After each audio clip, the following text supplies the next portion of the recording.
Hello guys, good day. Nandito ulit tayo sa Moose Jaw, Saskatchewan. Kila Bill Harris. Nandito tayo para i-loft visit siya. And at the same time, pick upin natin yung mga ipapa-auction nating mga ibon para sa fundraising ng aking pinakamamahal na airpot. Ayan. Pikapin din natin yung mga ipalilipad niyang young bird sa darating nating derby. Okay, tara, samahan niyo ako. Ayun na siya.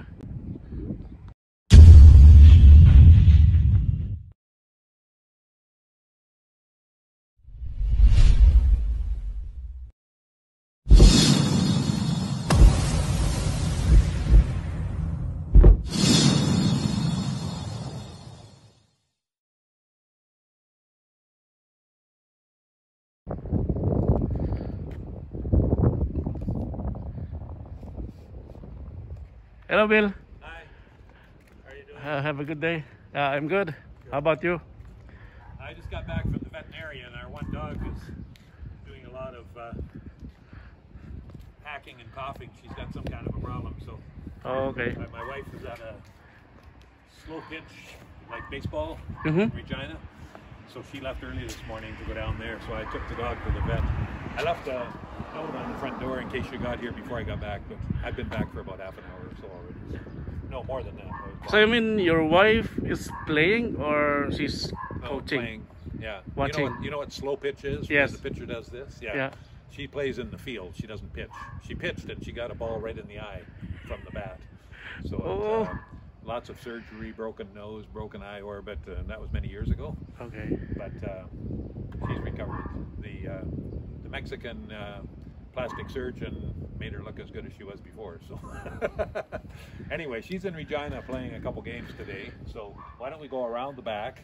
And did you bring some baskets? You got them in your car? Or? Yes, I do have there. Yeah. Okay, I will grab it. We are here again in the place of Mr. Bill Harris to visit him again. So the last time we haven't talked too much because of the COVID-19 protocol. Now we will ask him some questions before going or before having a short walk to his loft. So meet again Mr. Bill Harris, the legend on his prime. He's from Moose Jaw, Saskatchewan. Now we will ask him some questions regarding raising pigeons. Bill, how long you been keeping and raising birds or pigeons? When I was a teenager in Moose Jaw, back in the late 1950s, beginning of the 1960s, a lot of my friends and acquaintances in the west side of Moose Jaw had a few pigeons. Not too many raised them, but some had fancy pigeons, some had homing pigeons, but I was quite interested in the sport of racing the pigeons, having been born in the Netherlands, where my mother was from, and my dad was a military policeman in the Second World War. That is a hotbed for racing pigeons, but I found out that none of my relatives over in the Netherlands have pigeons. Yeah. But I must have had it in the blood, and then of course with the friends. So one of the friends who was a couple years older, he had gotten some racing pigeons from a fellow who had passed away, and he gave me a pair of birds. I still remember blue check white flight. I think the year that it had hatched was 1958, and its band number was 1411, and the blue bar hen that he was mated to was 1100 was the band number, and I think it was also from that same year. And so that got me started on the racing pigeons. I went off to university a couple years later, and my dad and brother looked after them for one winter, and then I basically had to get rid of them after that.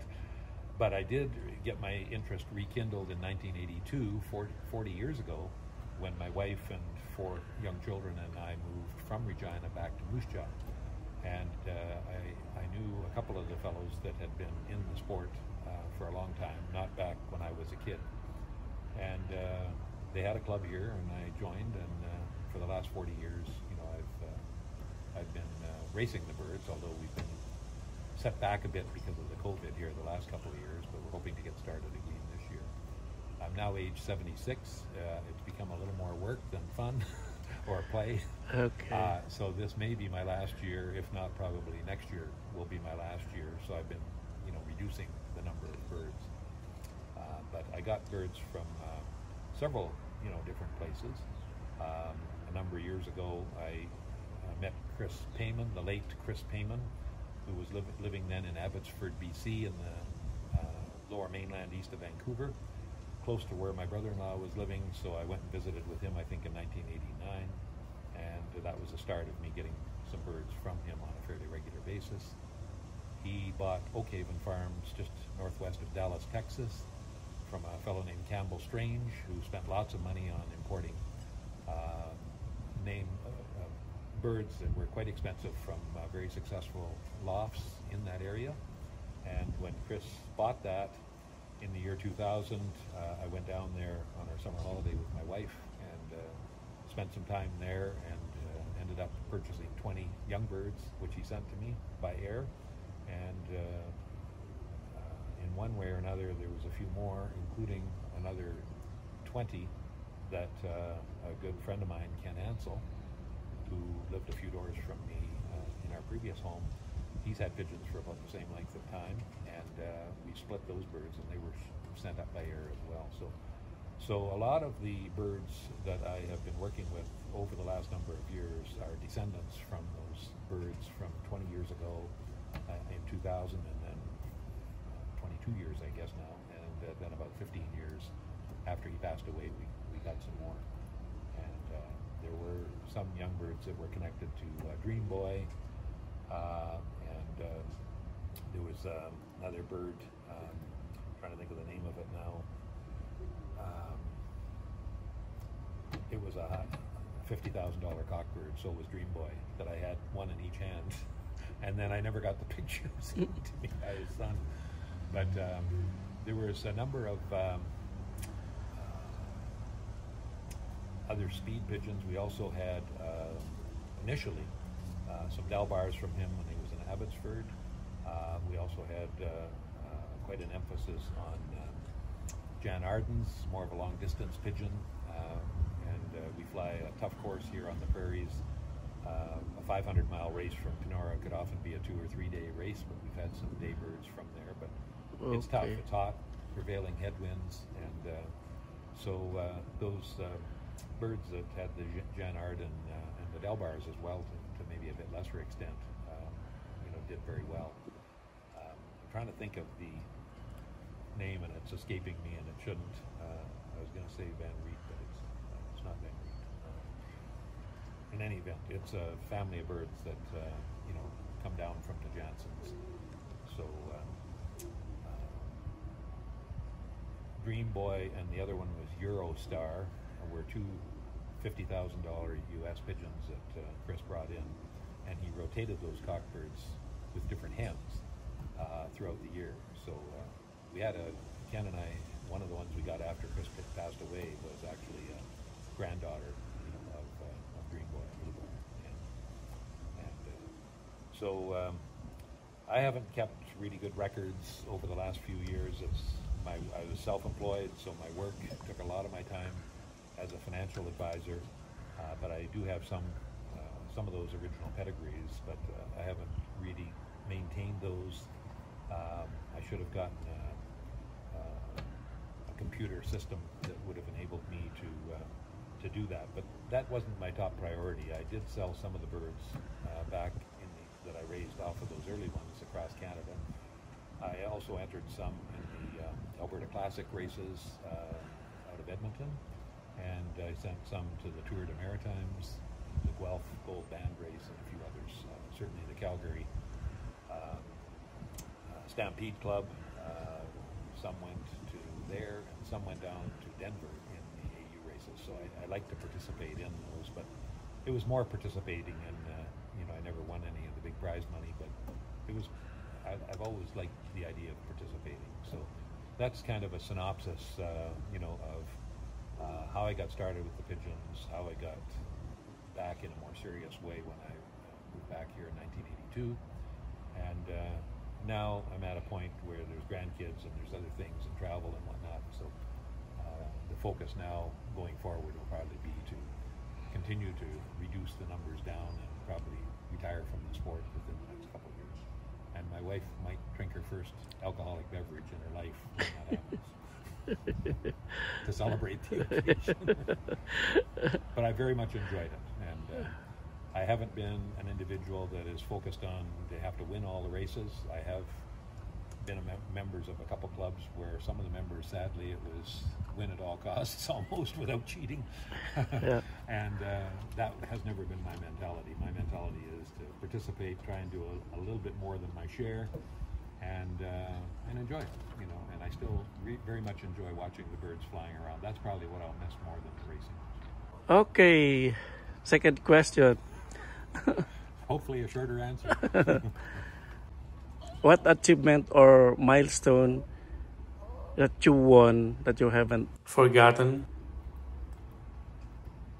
Well, one of the birds that I raised, a dark checker pied, that was off of a couple of those birds that I bought in the year 2000 that were connected to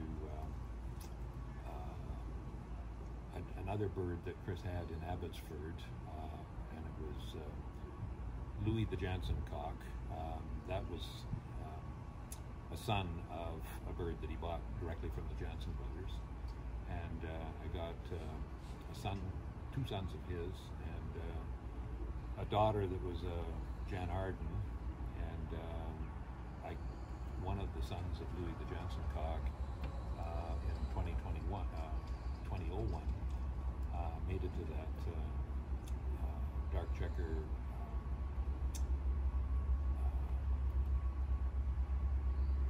Jan Arden. I raised another dark checker, and I sent it to the Alberta Classic. They had it was a series of races. It had a very difficult race from, I think it was the 150 miles with very, very strong headwinds, hot weather, and it came in second by 30 seconds. Okay. I think it ended up, after the series of races, it flew a 500-mile race. There was a big tailwind then, so they lengthened the 500-mile race to Stoughton, Saskatchewan, which is a good hour and a half southeast of where I am. And it was, I believe it was a day bird, and it finished, I think it was 12th overall out of a series of 7 races. So I forget what I won on that, but it was out of 300 birds or so to have one that was 12th overall was, you know, I thought that was a pretty good accomplishment. And I bought that bird back actually from Carl Frank was his name. Okay. Dr. Frank, and continued to raise some new shipments off of that. Some of the Jan Arden will be connected, you know, to that bird going back 20 years. That's a lot of work on the pedigree if you have to do it manually. So, and there's been some other sources of birds, but I would say Chris Payman has been the main source. The late Chris Payman, he's been gone now for 15 years, sadly. But we became very good friends. He was born in the Netherlands in 1946, just like me. But we met through a different, mainly because of the pigeons and the proximity to where he lived with my brother-in-law and his family. That's why I went to visit him. And, we became very good friends. I was very saddened when he passed away from cancer in 2007. Yep. And then the last one. So any words or any advice to those newbies like us to get involved in our love sports, the pigeon racing? Well, I think the advice that I would give is that pigeon racing is not a life or death situation. It's not, even if you're really a diehard fan, winning isn't everything. You know, it's supposed to be fun, you know, and the camaraderie that you can have with people of like mind who are also in it, you know, for the fun and participate and do something, you know, a common interest. That's, you know, I would give that advice and not take it too seriously. You know, I don't think there's too many people in Canada who've gotten rich, you know, and their livelihood and pension is all based on their success racing pigeons. Yeah. And if you're going to go that route, there's an element of luck involved, but there's also an awful lot of expense to buy. You know, if you're going to buy top pigeons, you're going to have to pay for it. You know. I like to help individuals get started and not cost a lot of money for them to get started. Initially, I sold a number of birds across Canada to recoup some of what I paid Mr. Payman, which was a few $1,000s, several $1,000s actually. And I was successful in recouping some of that, but it, you know, I looked at it as from the perspective that it wasn't going to be my livelihood; it was going to be, you know, my extracurricular type of interest. But I think the time has come to focus more on family and doing some other things. No one's walked off the face of the earth yet. I don't expect to be the first to do it, and I'm 76 years old now. So I think if you don't take it too seriously, make sure you provide top-notch care for the birds, give them quality feeds, the minerals. You know, I don't think you have to. I've never been a big fan of lots of medications. You know, it's not entirely survival of the fittest, but I think that if you quality birds will have a better immune system and pass a lot of that on to their offspring. And I think that if you look after them properly, you will not need to do a lot of medicating. I think that maybe in some ways does more harm than good if you overdo it. So that would be the advice that I would give. And keep your wife happy if you happen to be married, because somebody told me many years ago, happy wife, happy life. I've become a strong believer of that. And if the wife is right in there cleaning the loft out with you, that you maybe don't have to be so much concerned about it. But if they're not jumping for joy if you win a race, then I think that have a balanced life, and the pigeons or any other things can, you know, throw that equilibrium or balance out of whack. So you don't want that to happen. If you try and maintain the theory of, or the objective of, if you're in a club, which most people are, some kind of a club, try to do a little more than your fair share, and you'll have a very successful club if everybody, you know, follows that idea. Okay, yeah. There you go, folks.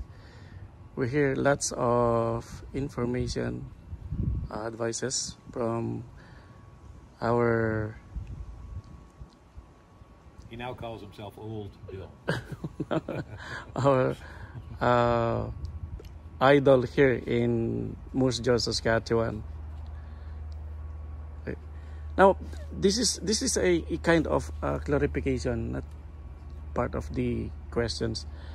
I heard, because maybe you read lots of book about the Jansen regarding their 019. Is it really 019, or is that D19? Because I heard from the other blogger or from the other Loftman that he called it D19 instead of 019, which is weird. Yeah, I'm familiar with that number. I've heard it before. Oftentimes they would shorten the reference to the bird with the last 2 or 3 digits of the band. Okay. For that bird.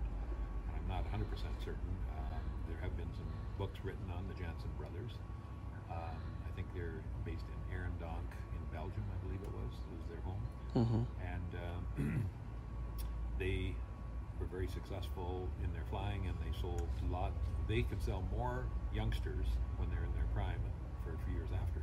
They could sell more youngsters worldwide than they could actually raise. You know, so I think Chris Payman knew them. I think he had met. I think a couple of the brothers had passed away, but I think it was Louis that was maybe the last one to pass, and I'm pretty sure that Chris had met him on more than one occasion, because he grew up, and his dad and his uncle were racing pigeon. He's very successful in racing pigeon on the east side of the Netherlands. So I think, and of course, those countries are fairly close together. So yeah, I don't know any more about that 019 or 19, but if I've seen it referenced in the past. Probably 019 because that's the That's what my guess was. yeah. Because sometimes, just like me, sometimes I write D as just like 0. So Yeah. so maybe when they put a notation there, some read as 0 or some read as D. So If anybody watching this is interested, I think they could go online and key in the Jansen brothers. You know, from Aaron Donk. I think it's Arendonk in Yes. Belgium. And the one book that I saw is a very large book, like sort of like that. But I think there's been more than one book written on them, and it's amazing what you can find if you go online and just type in 2 words, racing pigeons, and you could be there till 4 in the morning if you're an enthusiast, and then realize that half the night has gone by. That's you know, but my Dutch relatives, I've been over there visiting them in the last number of years on more than one occasion, and there's a Dutch expression, and I don't remember what it is, but it's sort of individuals that are racing pigeons in Holland. The average Dutch person sees them as sort of a wing nut or something like that, or a flying, you know, I can't remember what the expression is, but it's sort of a derogatory expression. So it's not that all the Dutch people are, you know, enthusiastic about racing pigeons, but in any event, I guess it's in my blood through my mom, even though she and her parents and brothers never had any interest in racing pigeons. yeah. It's in the bloodline. I don't think that had much to do, though, with my interest in sport. Just like in Taiwan, I think. Netherlands, lots of pigeon fanciers there. Yep. They like pigeon racing. Chris Payman had a contact in China. I think it was when he was still in Abbotsford, but for sure after he had gone to Oakhaven Farm, or bought Oakhaven Farm, just near Dallas, northwest of Dallas, and I was there. Quite the facility. And he set up a breeding program with 2 individuals in China. One of them had very deep pockets, lots of money, and the other one was a racing pigeon enthusiast. And he supplied quite a number of breeders that he sent over there, and he went over there, saw the whole operation, and it was quite successful. You know, there's lots of interest in China with the racing pigeons, but there aren't that many with lots of monies. But there's lots of individuals, Yeah. and I think that they didn't have to sell. They could sell more birds than they could even raise over there. You know, especially when it was connected to a name as successful as Oakhaven Farms. So Chris set that up, told me quite a bit about it. I don't know after his passing in 2007 if that's still operational, but I think he provided some initial breeding stock, and then I think he supplemented that thereafter.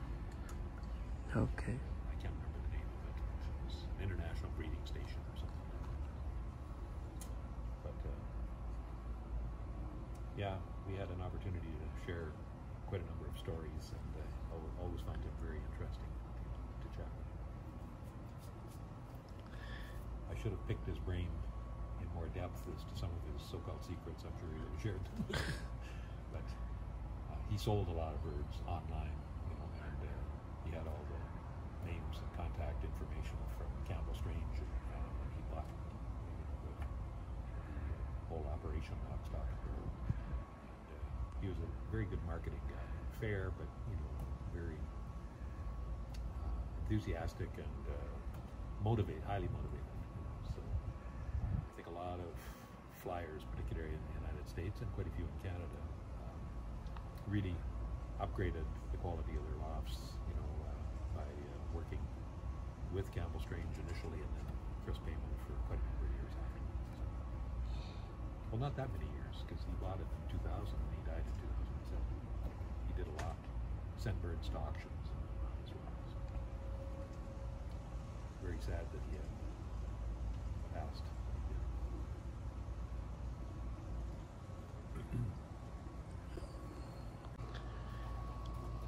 So ito ulit yung loft ni Mr. Bill Harris, mga senyores. Ayan. Ganda ng mga loft nila rito, malalaki.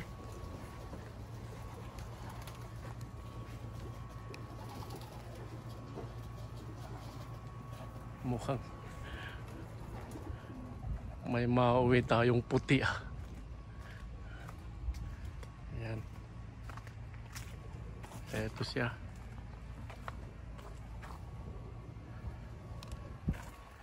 Ganda.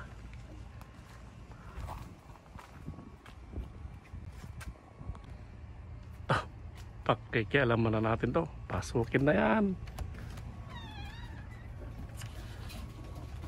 Ayan.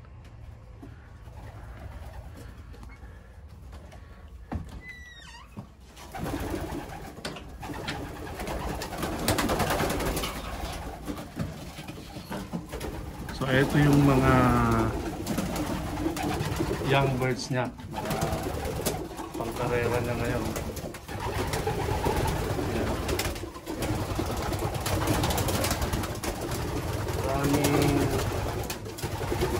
Checkered. So you have lots of checkered colored here. Yeah, there's a couple of hides, I think, and there's that red up there. There's a couple reds, and also mealy. The mealy is That one is nice at the top. at the very top. Yes. Yeah. These are all what I call a little wingy. So if I let them out, I think they'll all stick around here. But I took the feed away yesterday in the morning, and then of course the wind came up, and it was just too ridiculous to let them out, those young ones. You know. Okay. But, they're all about the same age. You know, there's few that I've weaned a little left, but they've started dropping some flakes. You see down there. Yes. So I think the problem is they've only been out once here.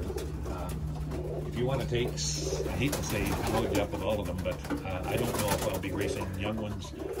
They get into the garden here, and we've got to put netting over the garden now that we can see where stuff has come up. Because my wife hates it, and hates the birds when they get in and start pecking away. And they'll get in there and start going after those, you know, ones coming up. So we will take a look first. Yep. All of the loft.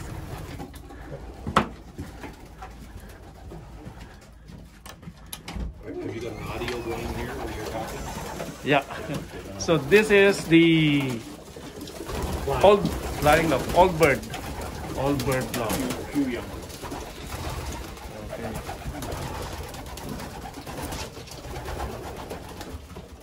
Ayan, ang gaganda.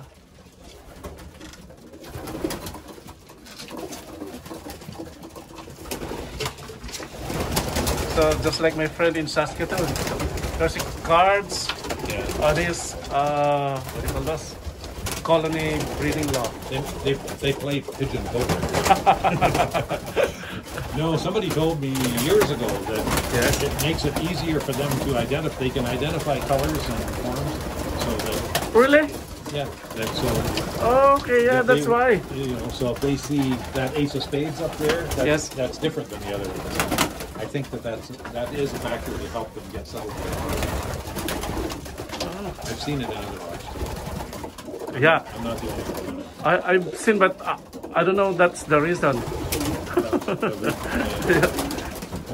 Otherwise, why race the car?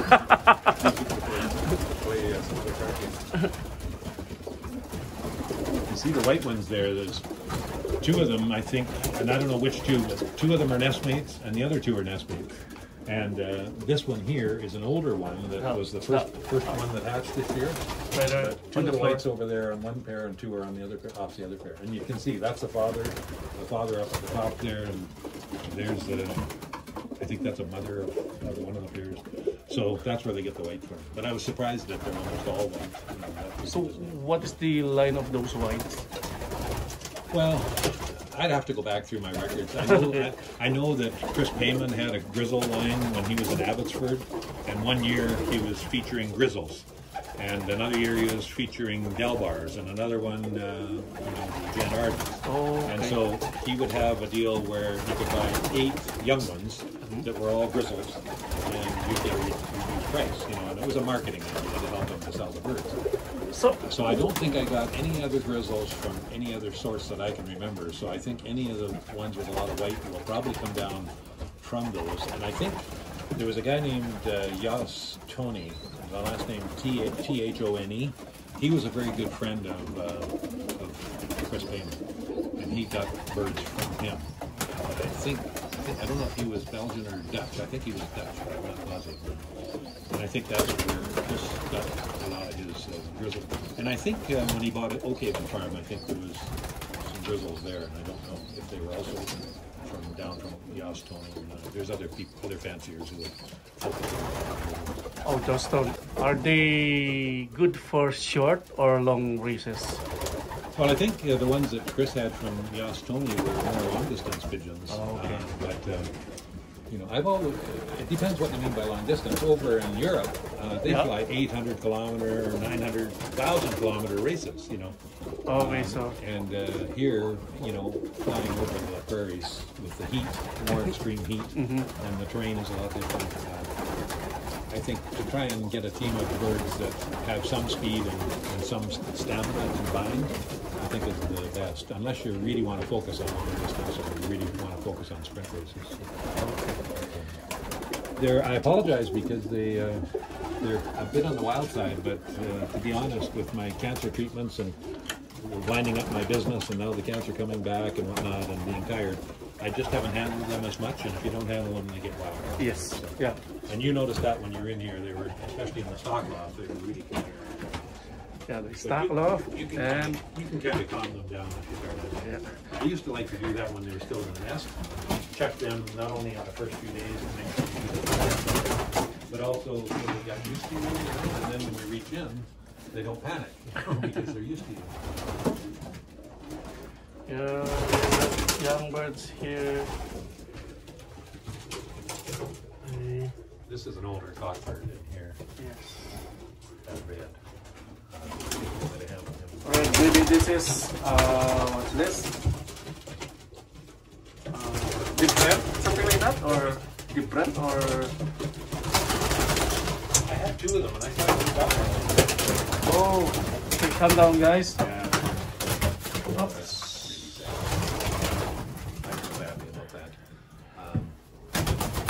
That kind of a slatey there in with the red. Yeah. That one came from a guy named Easley from New Mexico. I didn't get it directly, but that bird I think is a 2012, I think. So I think he's a 10-year-old this year. Okay. A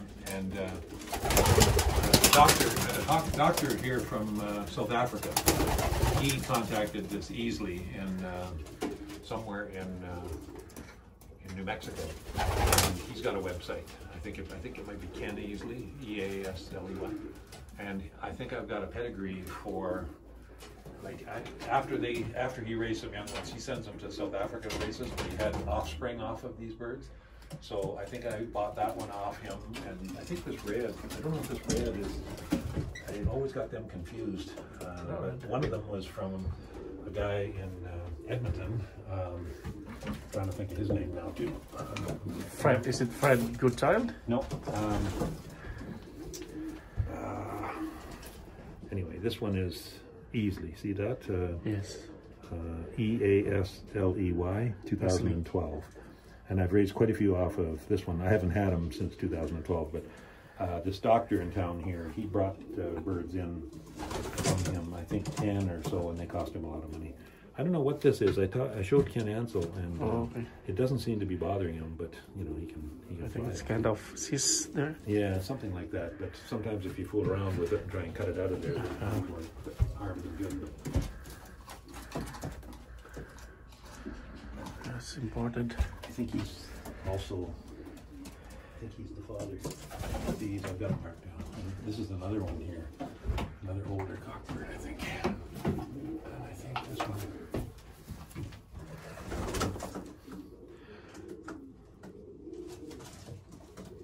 Yeah, World of Wings. Is that what that says?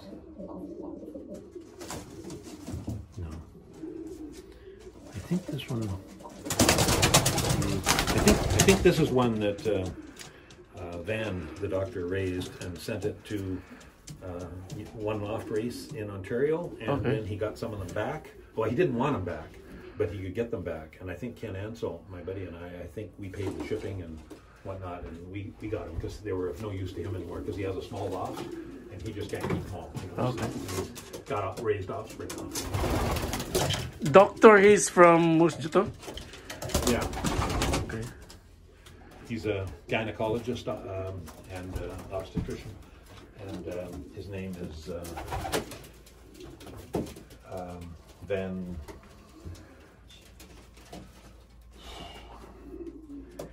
We call him Van. I like the color of that one. It's a nice color. That sort of a slatey. Yeah, it's slate color. Yeah.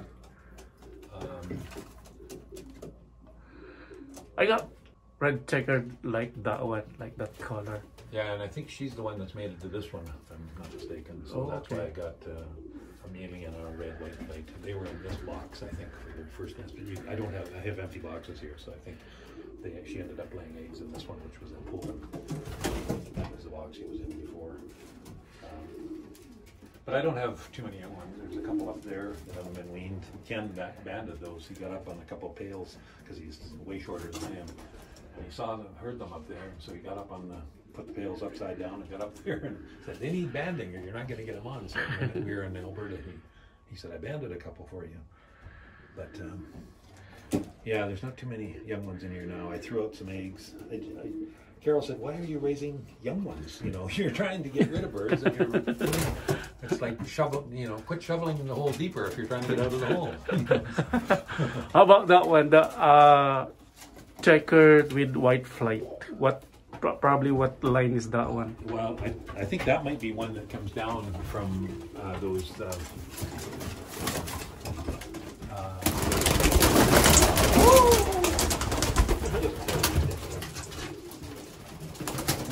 There he is.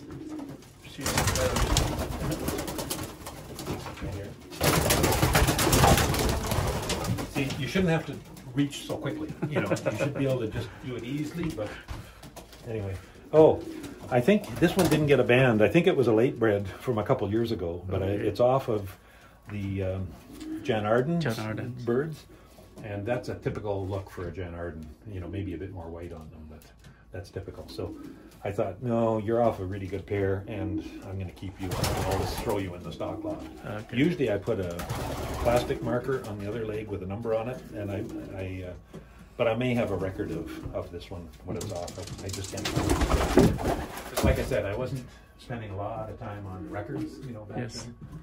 That one is another one from Easley from New Mexico. It's got that same color band on it. So he's 10 years old this year too, 2012. He's showing some signs of arthritis, you know, when I see him on the floor walking.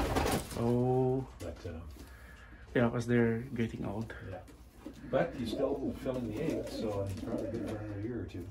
I think that those would be birds that, you know, I got to part with all of them at some point here. So I think that, yeah, that one definitely comes down from the Jan Arden stuff like that. Okay.